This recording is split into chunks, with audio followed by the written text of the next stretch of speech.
Everyone, চলে এসেছি নতুন একটা ভিডিও নিয়ে। তো শ্রাবণ মাস পড়ে গেছে, আজকে থেকে তোমাদের সাথে শেয়ার করব নিরামিষ রেসিপি। ক্রিম ছাড়া পনির একটু হালকা লাল লাল করে ভেজে নেব আলু আর গাজর। এতে তেল দিয়ে কয়েকটা গোটা মশলা দিয়ে দেবো আদা, জিরা এবং লঙ্কা বাটা। কিছুক্ষণ নাড়িয়ে চাড়িয়ে নিয়ে দিয়ে দেবো পরিমাণ মতো নুন এবং হলুদ দিয়ে মশলাকে একটু ভাজা ভাজা করে নেব। মশলাটা রেডি হয়ে গেলে ওই যে আগে থেকে ভেজে রাখা গাজর এবং আলু সেটাকে দিয়ে দেব।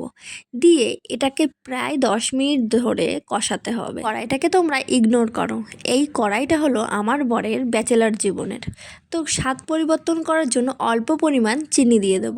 চিনি দিয়ে জল দিয়ে একটু ফুটে আসলে দিয়ে দেব পনির এবং দুধ। কিছু ভালোভাবে সিদ্ধ হয়ে আসে কড়াইতে ফোড়নের জন্য দিয়ে যাব কয়েকটা গোটা জিরা। তারপর একটু গরম মশলা দিয়ে নামিয়েছিলাম, সেটা দেখাতে ভুলে গেছি। তো এই যে আমার রেডি পনিরের রেসিপি। শুধু পনিরের তরকারি করলেই তো হবে না, সাথে ছিল ফ্রাইড রাইস। হ্যাঁ বাবা হ্যাঁ, আমি জানি তোমরা সবাই ফ্রাইড রাইস বানাতে পারো। যেহেতু পনিরের তরকারি ভিডিও করছিলাম, তাই ভাবলাম যে ফ্রাইড রাইসের রেসিপিটা একটু ভিডিও করেই রাখি। তো ভিডিও করেছি যেহেতু তোমাদের সাথে শেয়ার করব না, এটা কখনো কি হয়? তো দেখো, বলতে বলতে আমার কিন্তু ফ্রাইড রাইস অর্ধেকটা রেডি হয়ে গেছে। তো আমার এই ভিডিও তোমাদের কেমন লাগলো জানিও। বাই, ভালো থেকো সবাই।